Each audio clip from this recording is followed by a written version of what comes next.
Yeah, but this is a little hard here. Does that look okay? Yeah. It's tucked in. Looks like you're carrying a gun. A tumor.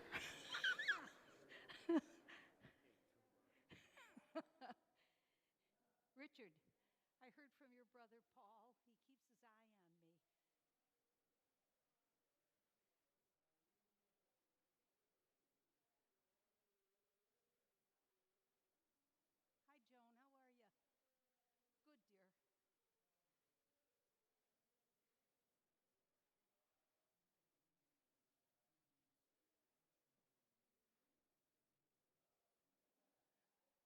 Good, dear. You got that right.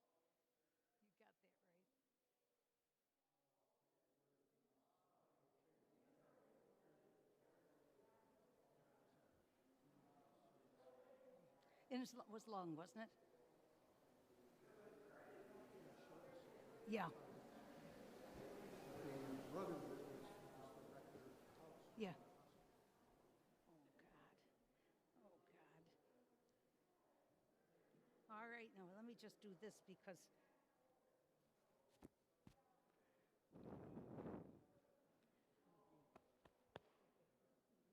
it's good to see you. Somebody just came up to me and said, "Are you using?" Oh, yeah.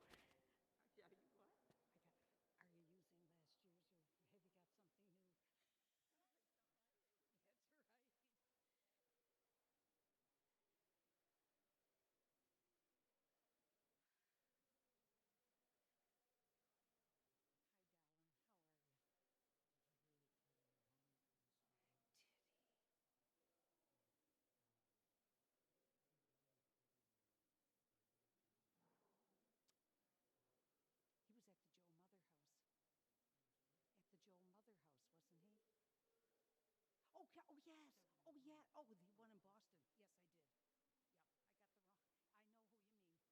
oh yes. Oh, yeah. Oh, the one in Boston. Yes, I did. Yep, I got the wrong. I know who you mean. Rosemary's husband. She did too.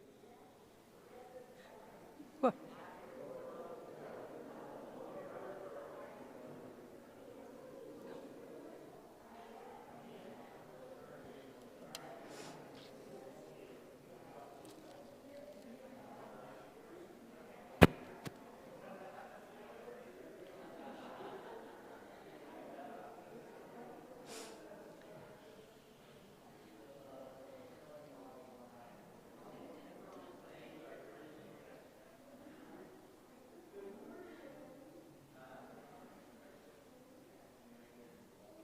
How are you?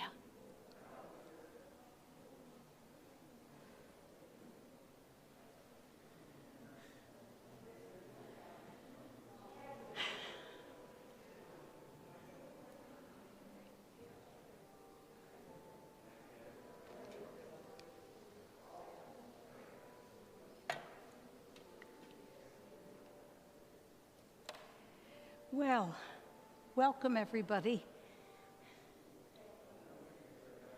Am I not turned? Am I now? No. I'm on. How's that? Can you hear me now? Okay. Can you hear me now?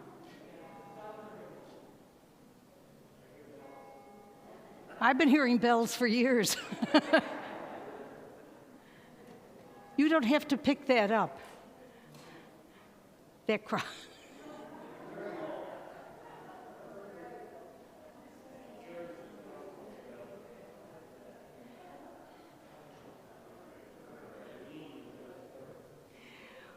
Hi, Jean. How are you, honey? Good.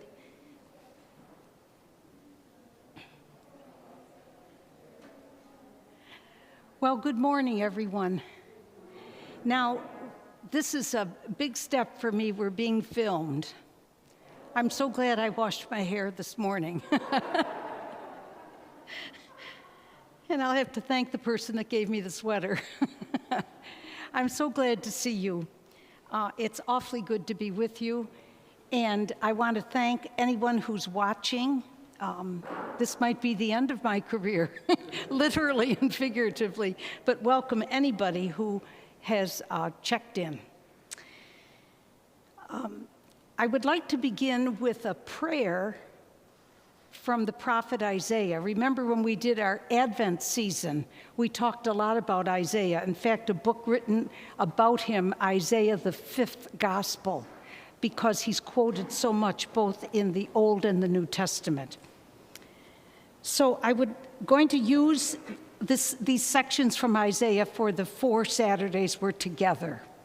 So here's the first one I have selected from the 52nd chapter, the 13th verse. And it's entitled, "The Suffering Servant." "See, my servant shall prosper. He shall be exalted and lifted up, and shall be very high. Just as there were many who were astonished at him, so marred was his appearance beyond human semblance, and his form beyond that of mortals. So he shall startle many nations. Kings shall shut their mouths because of him. For that which had not been told, they now see, and that which they had not heard, they shall contemplate. Who shall believe what we have heard, and to whom has the arm of the Lord been revealed? For he grew up before them like a young plant, and like a root out of dry ground. He had no form or majesty that we should look at him, nothing in his appearance that we should desire him. He was despised and rejected by others, a man of suffering and acquainted with infirmity. And as one from whom others hid their faces, he was despised, and we held him of no account."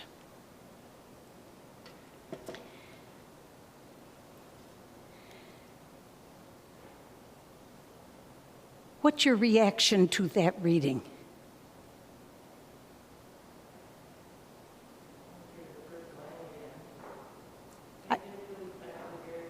All right, honey, let me just go back and put on my cheaters. The very first line, "See, my servant shall prosper, he shall be exalted and lifted up, and shall be very high. Just as there were many who were astonished at him, so marred was his appearance beyond human semblance." Yes, Sue.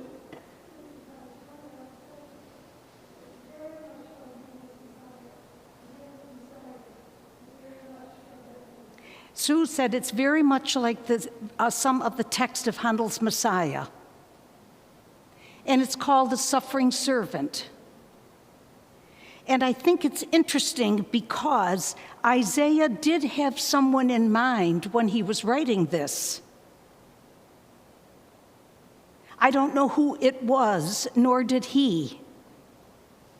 But he knew someone would be suffering. Now, the early church, after experiencing what we are going through in remembering this Lent, the early church, Jews for the most part, looked back to their sacred books. And they applied Isaiah's words to Jesus. Now, I'm not sure Jesus was the one Isaiah had in mind, but maybe somebody like him. And that's so important because the deep connection between our faith and the Jewish faith from which we came. I was thinking about this morning as I went over, always realizing I don't think I've got enough. You know how that is. I got thinking about the Beatitudes. Blessed are they who mourn, they shall be comforted. Well, now we're looking back at what Jesus said 2,000 years ago, and we understand that now, don't we? You can't go through COVID for a year and not understand that in some ways we have been mourning and we have been comforted in ways we never expected. So that's an important thing. When we hear throughout Lent the prophet Isaiah, no wonder people call his work the fifth gospel, because he's quoted so often in the belief that he was pointing to the figure of Jesus. Now, I want to give you a little overview of what I'm going to do these 4 weeks. This morning, I'd love to share with you the answers to the who, the what, and the when of the story of the passion and death of Jesus. In other words, this morning we're going to sit on historical facts. And they're facts that are undisputed. Next week, I'd like to look at the why and what. In other words, why are the Gospels different in telling the story? The third week, I'll stick with the why, but we'll focus on Mark, because Mark is our companion during this year, and his passion story is so different from every other one. And I love Mark. When I first was in the Sisters of Mercy, that's the name I had, Sister Mary Mark. As soon as we could go back to Barbara, I did, but I still love the Gospel of Mark. And the last week, if you can hold out with me, I want to talk about another why. Why is this passion story so important now, 2,000 years later? Okay? So that's what I hope we'll do. Now, before I get into this morning's topic, I'd like to ask you, as you are thinking about Lent and the Passion and so forth, are there any questions you've had in your mind that you say, gosh, I wish she'd touch them, or I'd love an answer to that? Because it will help me as I'm trying to do my best here. Yes? What are the dates and the time periods? I'm doing that. Good. Any other questions here? Yes.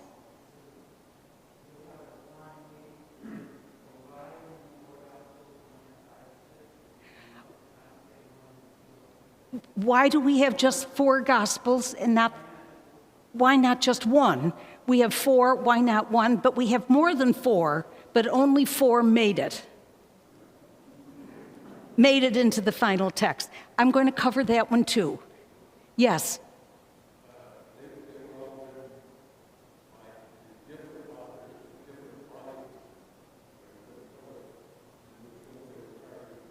If you pay me the right amount. I got it. I am going to talk about the context, the whys of that, why they're different, and why they were written. Yes, I am. This is great. Anybody else? I won't give you my weight or age. Okay?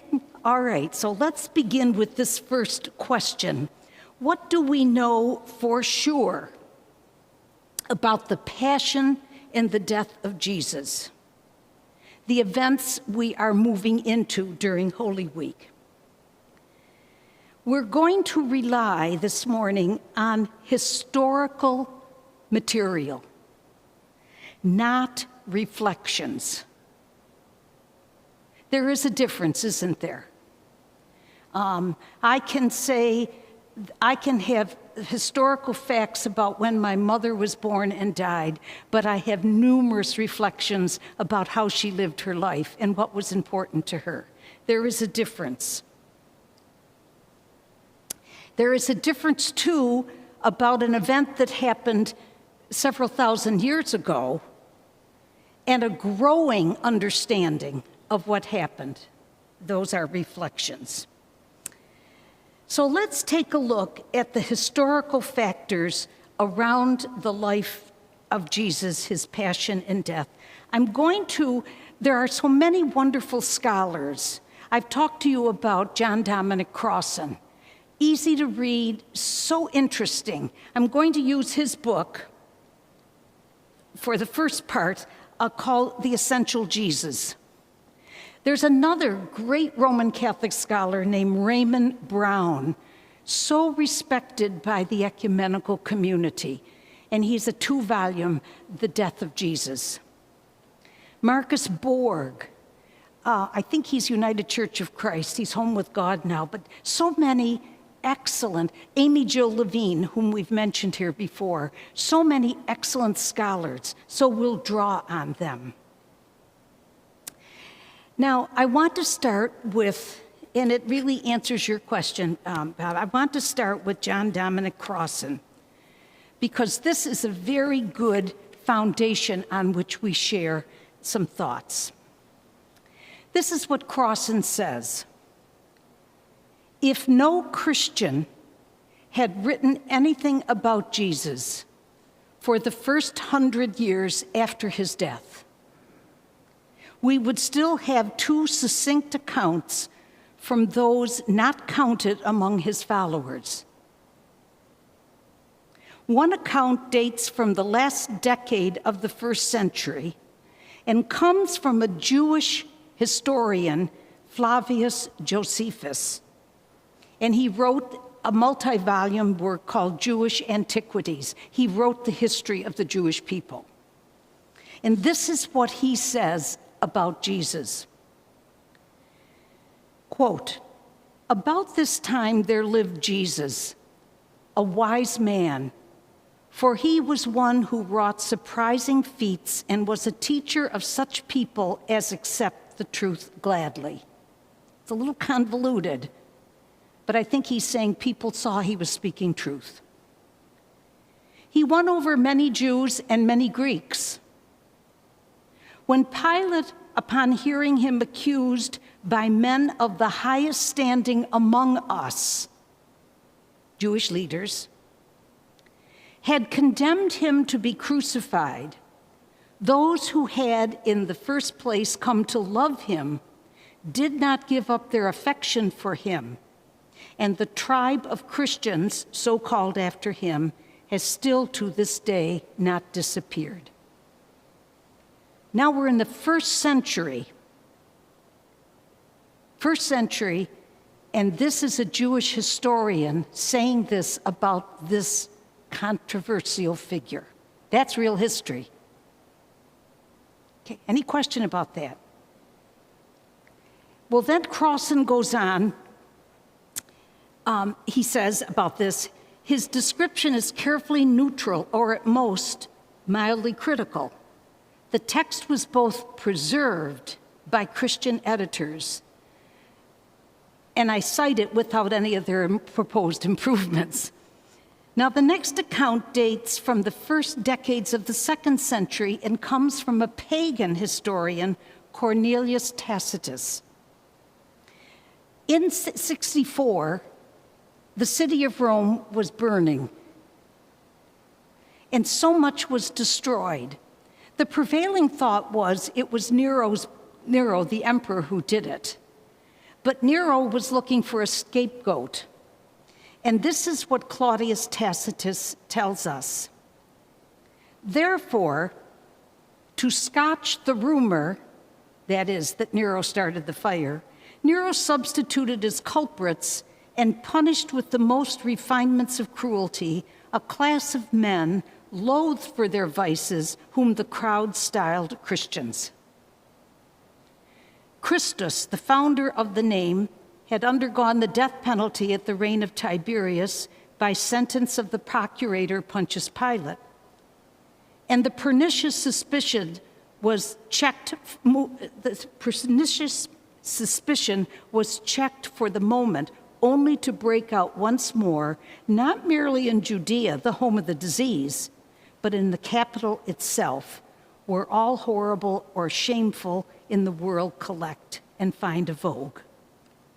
So now we have a Jewish historian and a pagan historian written telling us there was this figure, how he was respected, and how he was crucified.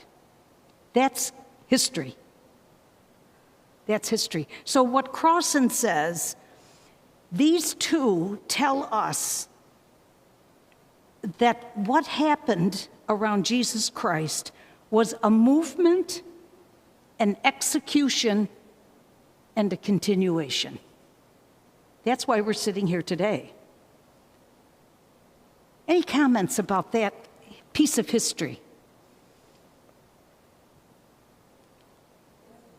Fascinating. Anything else?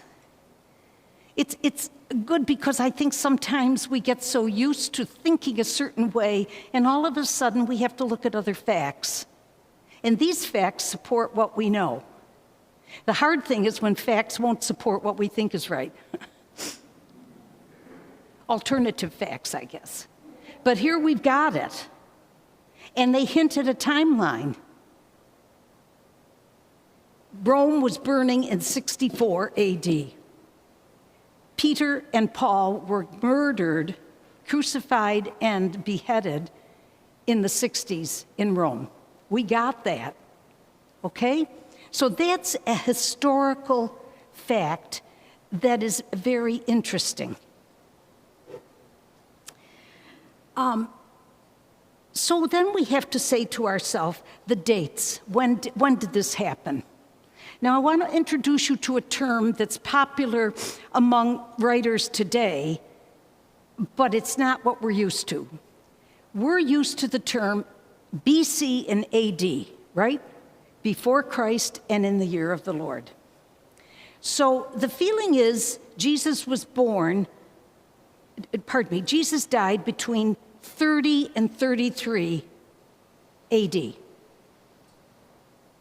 But there's a new term, and the reason why that date is fluid is because there's a belief that when scholars tried to calculate his actual birth, which we would say 1, they missed up some few facts, so they're off a few years. Main thing is he was born. But the difference today in terminology that you may see, now the terms CE and BCE are used. Common Era, after Jesus, and BCE, before the Common Era. Now, it doesn't make much difference which one you want to use, but if you come across the terms, it's interesting to know. Why did they say Common Era? Because the impact of Jesus was so profound. Everything beyond that has changed in Western civilization. And also, it entices other people to come in to at least listen to what we have to say. Before the Common Era and the Common Era. Is that clear? Okay, just in case you run across it. So,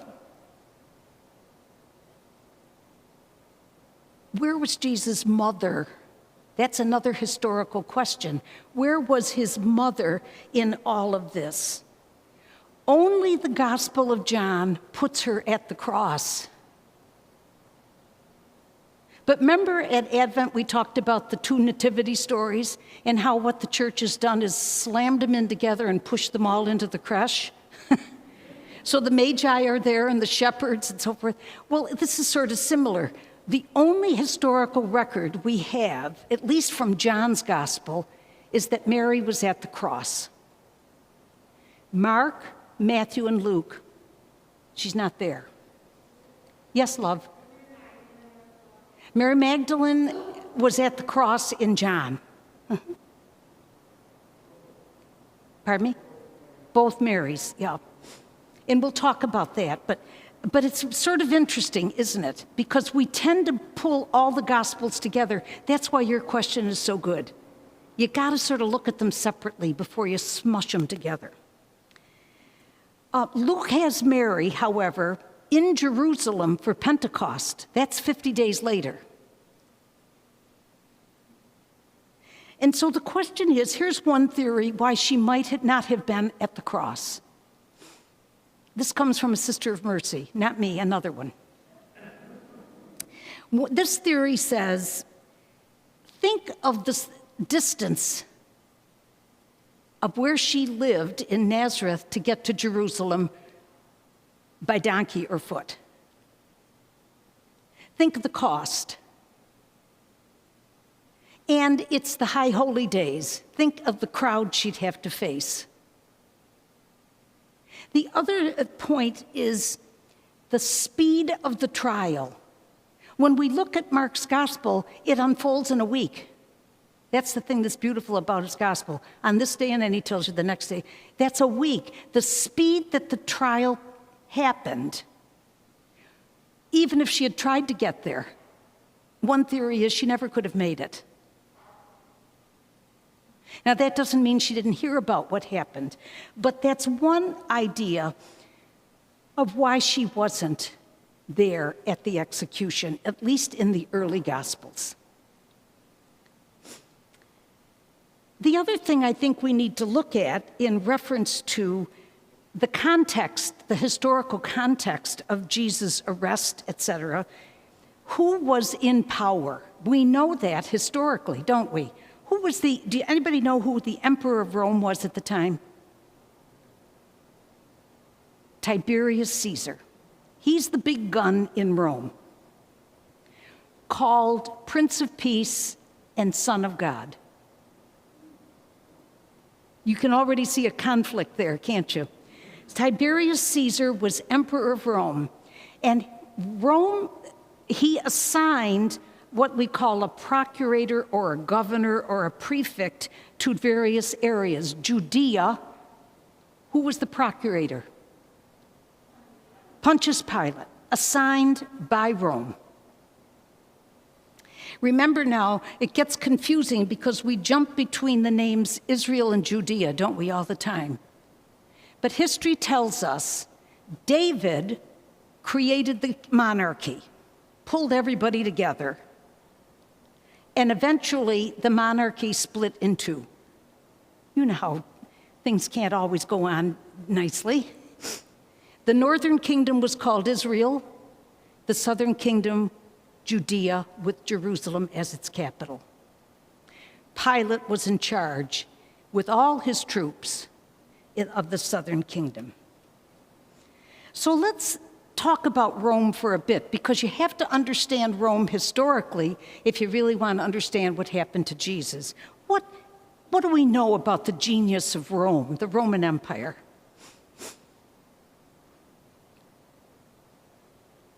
Yes.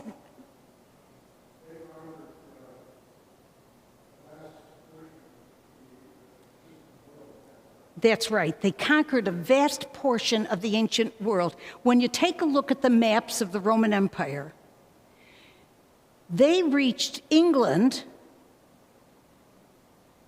They came down from Spain all the way over to what is now Turkey and all of northern Africa. This was big. And so in order to really govern well, they had to divide up their territory with local leaders or leaders they appointed. What else do we know about Rome?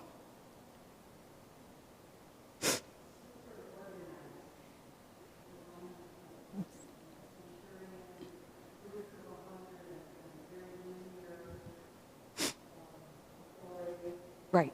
Super organized, linear authority. Their armies were organized into numbers, and yes. The other thing we know is that one reason why they were able to maintain their control was they built roads. And the roads were terrific for travel and merchant connection. And for that's right, the aqueducts. They built amphitheaters. They built the Colosseum. Remember, some of you have been to Rome. They built aqueducts that got water from the Mediterranean into the people. They had mosaics and art and temple, deities. They often respected the cultures they conquered, as long as they behaved right. And paid their taxes, right. They controlled by fear. They had a sophisticated understanding of the deities. Like at one school of thought was the emperor was the child of one of the deities. See, so you get this name, the emperor, called Son of God. Their structures were just, they had sacrifices in their temple. And it's amazing the spread of the Roman Empire.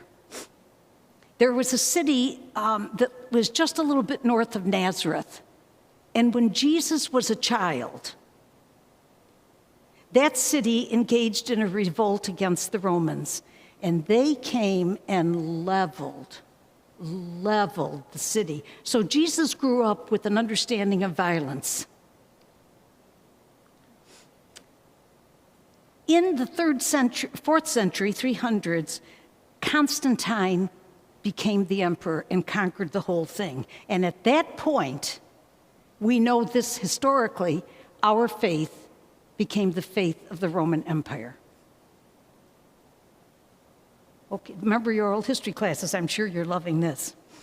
Now, there was coming along internal trouble within the empire.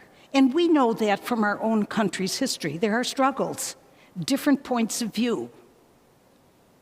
And what happened was the empire began to weaken from within. And from without, there were energetic groups of people who saw an opportunity to gain control. We call them barbarians. But you know, I hate to say it, most of us are descendant from them. I mean, they took over Gaul, which is France. They took over Germany. I mean, really. When I was putting this together, I got thinking, that's what we did to the Native Americans. They were barbarians. Well, they weren't maybe as classy as the Romans, but boy, they were warriors, and they took over. And we went into that period of history that I'm sure you remember, the Dark Ages. And maybe that depends on the historian who's looking at it. But the Roman Empire declined. So that's what we know about who was in power, and we know the dates of those emperors when Jesus was alive. Can't deny those historical facts. Well, who was in power among the Jews at the time? I beg your pardon? Well, he was a Roman appointee. Yes, part Jewish, but Herod was appointed, yes. He's one of those local leaders. What else do we know? I'll give you a hint. There were 5 priestly families. And that goes way back to the Old Testament. And they took turns being in charge of the temple. So when we hear the Passion narrative, we hear about the name Caiaphas, right? Well, Caiaphas was the son-in-law of Annas, a previous high priest. But the interesting thing was Rome controlled the priestly families. So when Rome said Caiaphas' family's in charge now, that's the way it happened. And this made the complications, I think, for the leadership among the Romans, among the Jews. Why do you think the Roman appointment would make complications?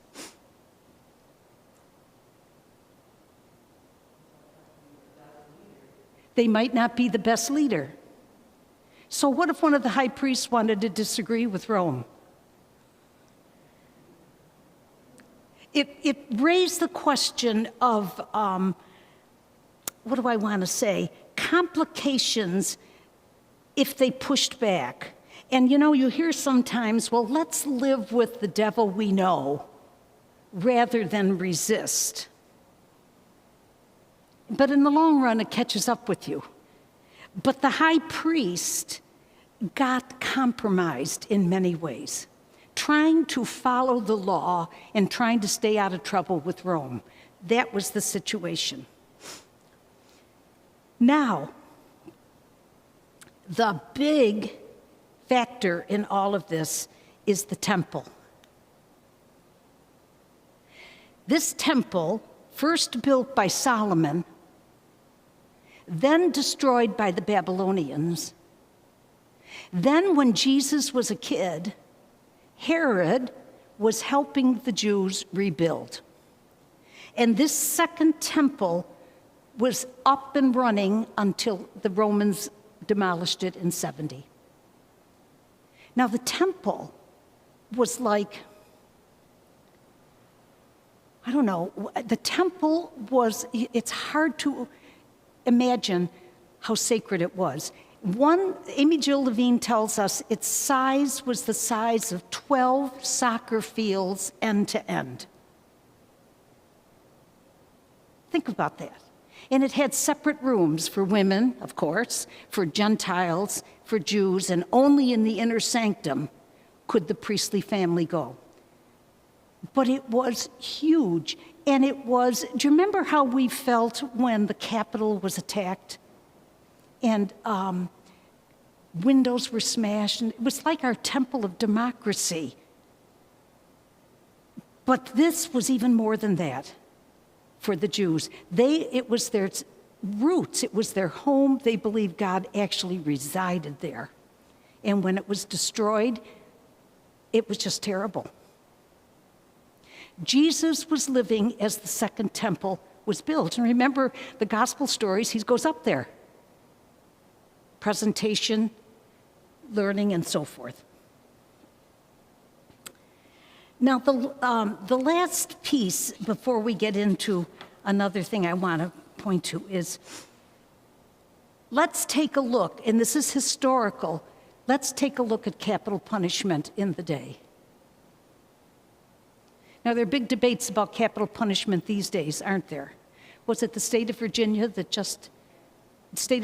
just outlawed capital punishment in their midst? I beg your pardon? Yeah. When I was working in the jail, in jail ministry, there was a group called Judicial Process Commission. And they advocated, it's Claire Regan, she's got to be sitting high in heaven now. She advocated and taught and went to schools, talked about capital punishment. And when she couldn't get people's hearts because of the moral issue, she went to the economic issue. That it costs more to execute a person and put them on death row than to keep them in prison. And then she'd talk about the mistakes that were made. You want to read a wonderful book, Just Mercy, by Brian Stevenson, who works to get death row inmates out. Well, what was capital punishment in Jesus' day that he was aware of? Well, crucifixion was big. Little beheading, remember John the Baptist? The sword, animals, burning after the crucifixion as a lesson to observers. So let's take a look at crucifixion, because that's the ultimate thing we will be reflecting on Good Friday. Crucifixion was not used for Roman citizens. They did not do it to their own. Crucifixion was introduced by the Persians and used extensively in Rome, but not Greece. And slaves and non-Romans were used it. It's never mentioned in the Old Testament, which is interesting. Here we have the cross, and we all have them in our homes. The T-shaped was the ordinary piece. The horizontal beam was carried. The one that's across was carried, often by the convicted. And we know in one gospel, Simon Cyrene comes into the scene. He's only in one gospel. The upright beam was left in place. The person was fastened by ropes or nails, and the weight of the body rested on a small little seat just below the buttocks. And it helped relieve some of the weight that the body was carrying. Most of our crosses don't show that little seat. The cross was elevated no more than a foot or two from the ground. So it could be reached by soldiers. It could be reached by dogs. And very often, that's how the remains of the crucified got eliminated, through dogs. The person was naked. The clothing, historically, went to the soldiers who carried out the task, and we see that in our text. And usually, the convicted carried a placard around his neck with his name and crime, and it was attached to the cross, and we see that. Yes, Sue? I do not know of a woman that was crucified. I do know during the Middle Ages of women who were burned. And of course, Henry VIII took care of some of his wives by beheading. But you know, I don't know if I've ever heard of a woman being crucified.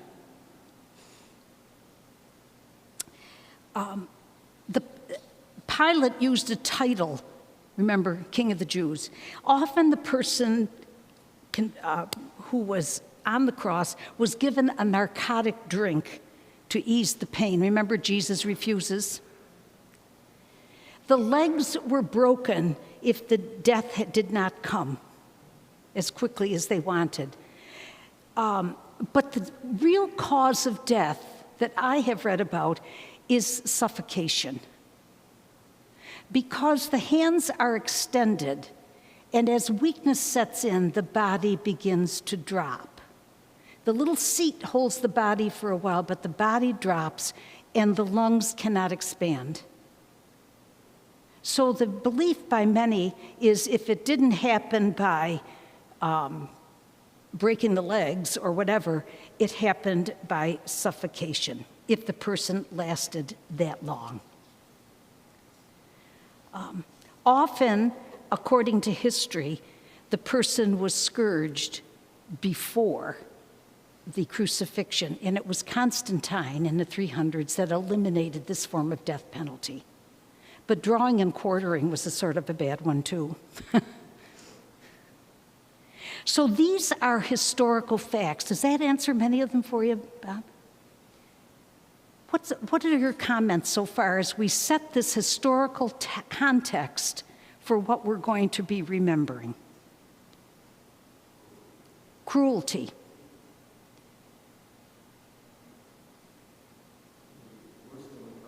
It could be worse than we thought.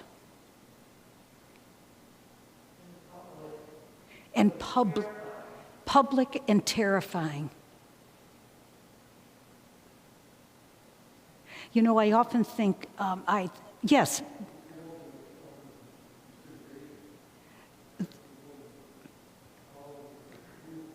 After that's the ultimate form of intimidation.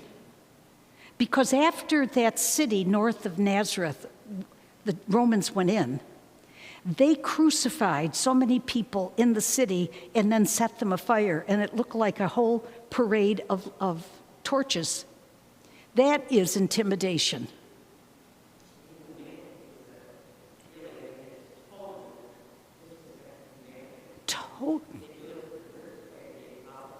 Total disrespect for humanity, doing it the worst way. And the other thing is, they were considered such cultural icons. They didn't do it to their own. Remember, Paul gets arrested, and they're going to give him the 1, 2, 3, 4, and then he says, well, you know, I'm a Roman citizen. Well, he went right to Rome and had his trial. Well, Jesus wasn't a Roman citizen. Peter was crucified upside down.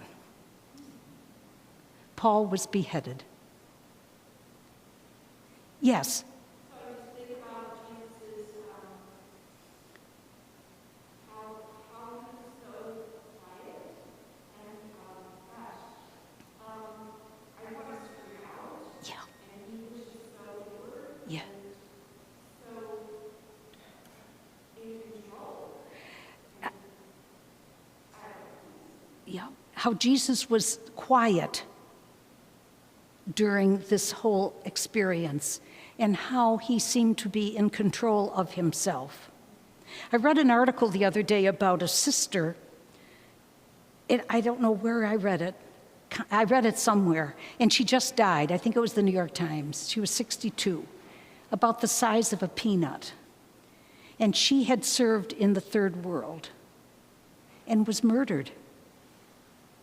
And remember the three churchwomen in El Salvador murdered, and the Jesuit priests in there, someone comes in and just mows them down. I couldn't do that kind of work. What courage people have when they believe in a message. Any other comments so far? Sue, oh, yes, sir.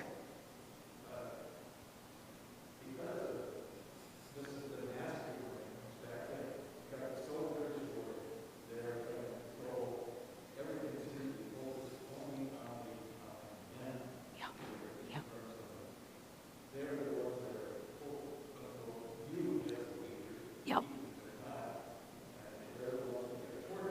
Yep. Right. Pardon me?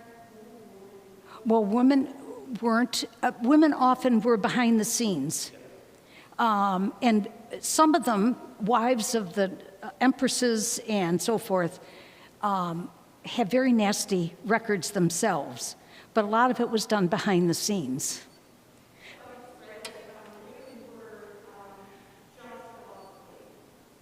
Just above? Okay, just above. It depends on the culture, and it depends on the economic system within the culture, the place of women. But certainly, it was not like to be a high priest, no way. Yes, I think your hand was up, wasn't it, honey? Oh, I'm sorry.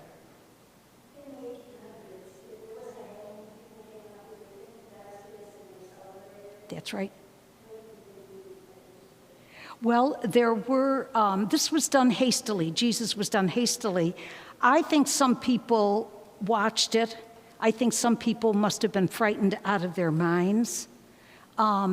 We have, and I'll mention this in a bit with Raymond Brown, but the apostles are not there historically at the cross. They're not there. So it's very intimidating. Plus, it happened quickly. You know, there was some person in a state legislature that wanted to bring back the firing squads for execution. So I don't remember the state. Maybe I blocked it out of my mind, but can you imagine? Can you imagine? So, yes, love?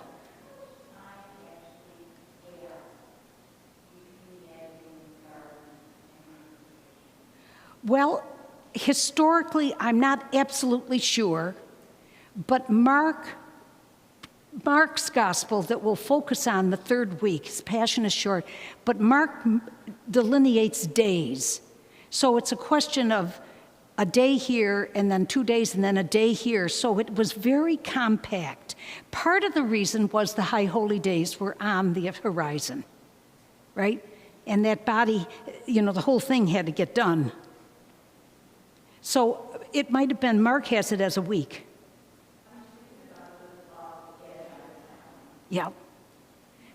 Well, Raymond Brown has a thought about that, what happened to them, and I'll get to that in just a minute, but apparently they weren't at the cross, and that does say something, doesn't it? Richard?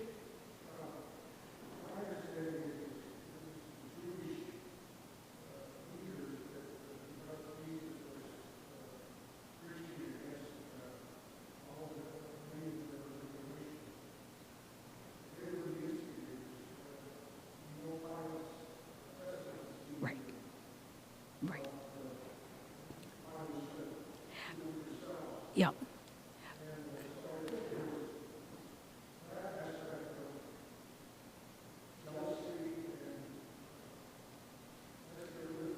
Yeah. Richard was saying that the troubles sort of began with the Jewish leaders, and we'll talk about why that was coming up. But there were various reasons why they turned on Jesus. And the Romans were concerned because of the crowds that he gathered, which we'll talk about Palm Sunday. He went up on the High Holy Day. Thousands were in the temple. And the Romans were fearful of uprising. Yeah. So it's a mixed bag. And the older I get, I hope I'm not quite as judgmental, but I suppose if you really thought that this person was a danger to the faith that you believed in and your ancestors did, you'd be torn about what to do.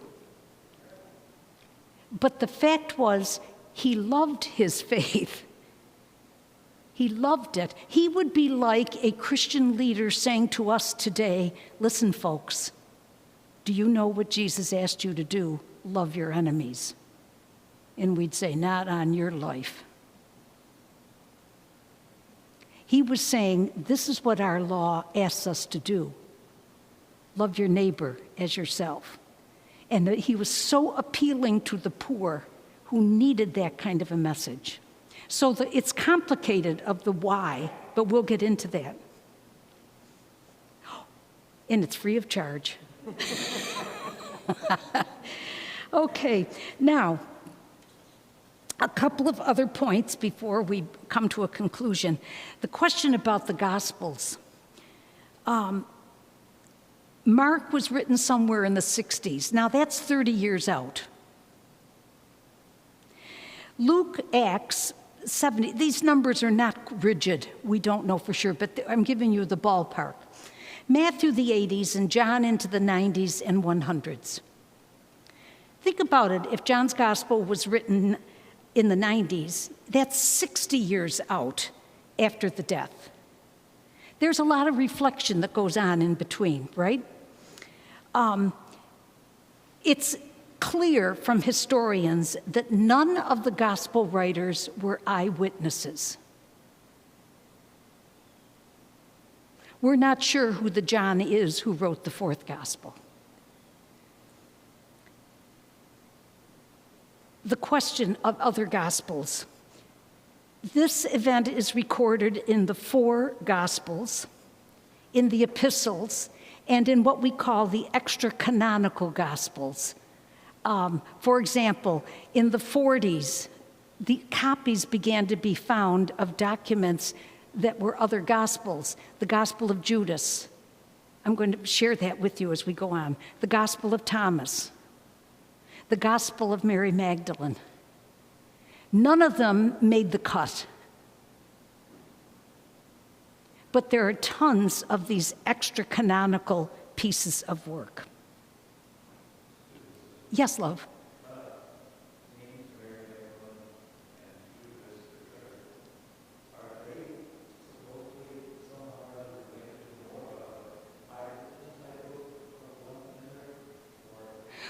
Well, Judas, none of the apostles from historical records were at the cross.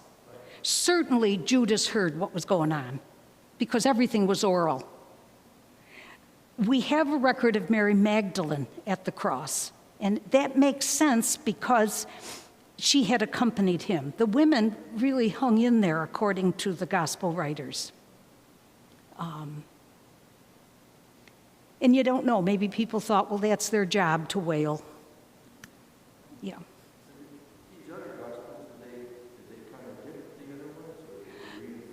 In many ways, they reinforce. The Gospel of Thomas is very similar to Matthew and Luke. In many ways, they're telling the same story. But the early church got very nervous about a movement called Gnosticism. And the Gnosticism we could have a whole lecture on that, but Gnosticism infiltrated the Christian faith, and the fathers of the church wanted to rid the church of it, that meant they got rid of some of the extra gospels. But they have affirmed much. The Gospel of Mary Magdalene is wonderful because Peter gives her a run for her money. And finally, the other apostles say to him, listen, I've read it. Listen, she was close to Jesus. Don't give her a hard time. It's very interesting to read. Because she was asserting herself as a woman. And the feelings in that gospel was Jesus took her aside, and she either understood more or he shared more with her. Well, that's the big question. Was he married to her? It wouldn't make much difference in a way. I mean, you know what? Who are we to know? But he certainly loved her. So, yeah. Well, she accompanied him from her means. She must have had money. And John indicates she's the first to recognize him. Remember her in the garden. So she's an interesting figure. There's a book by Susan Hawkins about Mary Magdalene, which is fascinating to read. Okay, now I can't keep you too long because I know you're going to go out and spend a lot of money.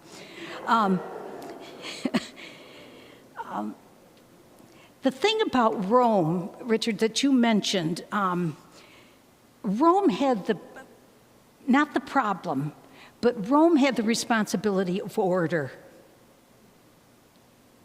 And if this fellow was creating a situation that might upset the order of things, especially on a high holy day when thousands were in the temple, they were on alert. They were on alert. The Jews is another group here, and you brought those up. The Jews said, we have a law, and by that law he must die. Well, capital punishment wasn't part of the Jewish law. It was never mentioned in the Old Testament. But blasphemy could be a very serious crime. And remember, some thought he was guilty of it. But the important thing to remember before I turn to Raymond Brown and we close with the prayer, if you take the long historical view, we now are members of a faith that's over 2,000 years old, right? Right. We, since the beginning, have believed in the death and the resurrection. And as one person I read said, something happened at the resurrection. I'm not sure what it was exactly. Now, this is one point of view, but something happened that changed everything. The world was never the same. So we believe in the death and the resurrection. Those beliefs have held steady. They've held above divisions, heresy, culture, persecution, and religious struggles. That belief in the death and resurrection is the consistent theme. And remember in 1054, when the Eastern Church split from the Western Church, Greek and Latin, the death and resurrection remained central. Remember in the 16th century, when Luther and Zwingli and Calvin split, the death and resurrection remained central.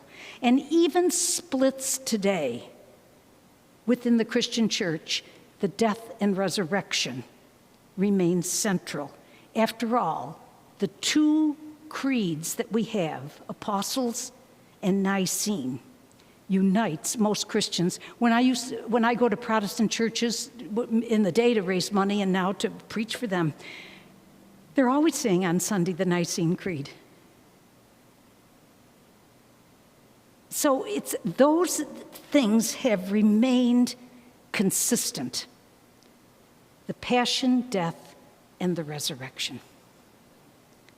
So that gives us some historical facts. And what I'd like to do before we say a prayer is take this Raymond Brown and just share a few final historical thoughts with you that he has argued. And he's got a section called The Role of History. And he has 5 or 6 things he says are undisputable. And I think that helps us as we then begin our reflection on what they mean. He said, Jesus was accompanied in his ministry by a group of disciples known as the 12. And there is no reason whatsoever to doubt that the arrest of Jesus was the occasion of his being separated from them. After the arrest, now Peter, we have an account of him denying, but they're not around after the arrest. The closest followers, think about that. There is no Christian claim that they were present during the legal proceedings, but it's absurd to think that information was not available to them as he hung on the cross. I mean, it's an oral community. And people began to say, hey, have you heard, who was arrested and beat about? The whole purpose of crucifixion was to publicize that certain crimes would not go unnoticed. In other words, they became ear witnesses, not eyewitnesses. The crucifixion was public, and nothing suggests that the burial was secret.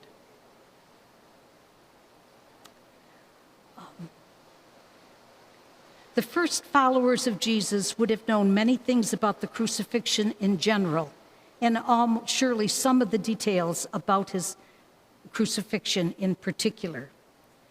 But they weren't there. So what we have then are these stories that have come, that have been related from the event. So that's the who, what, and where of what we're about to celebrate. Any comments? I don't think the witnesses were women, and so they never got a name. I think some of them were, and very often it's interesting to note in the scriptures who is named and who isn't.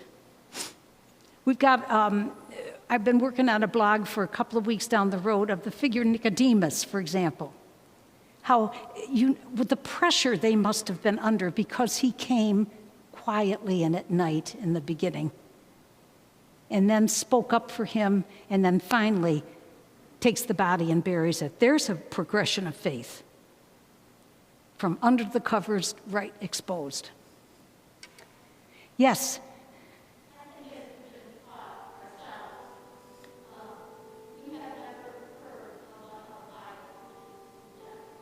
Right, right. Yeah.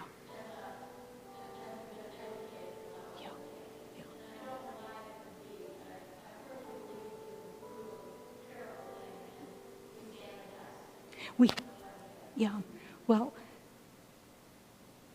because, 2,000 years of telling the story, we've already sanitized the attack on the Capitol. And it's only a month back. So I do think as we step away from things, we sanitize and then we spiritualize, which is good. And none of our crosses really, no, but they reflect people's faith. So we have so many varieties. But I was stunned when I first heard that suffocation, if they didn't die by the scourging and the nails, suffocation got them. And if somebody didn't take the body, the dogs got them. When you think about that cruelty. But then you think about electrocution. I mean, really?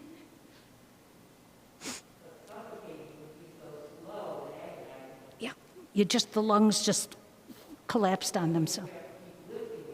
And you can't because, even if you're held by ropes, you just lose the strength. But it gives us a context as we begin to walk forward. So I'm keeping my word. Oh, yes, my love. bled to death? No, well, from the text, they did puncture his side. Yeah, well,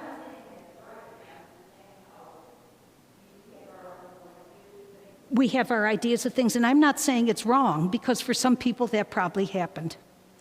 But, you know, if you've ever hit yourself with a nail while you're trying to hang a picture. Yes, my dear.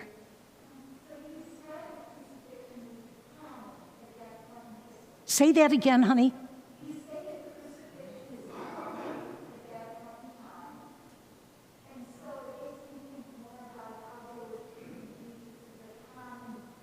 Yeah, yep.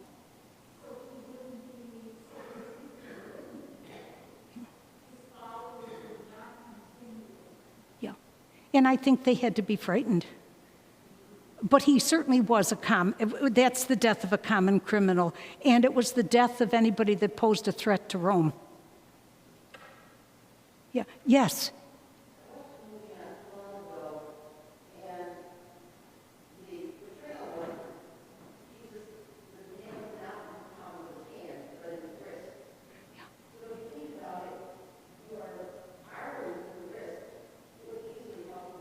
Yep.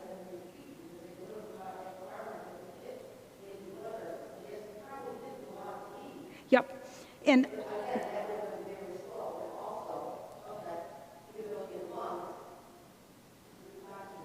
that's right. And you know, you don't know what the skill of the soldiers were either with the nails.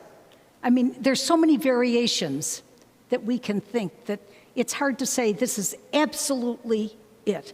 But they're all horrible. But what we absolutely know is that he went through that death. History records it.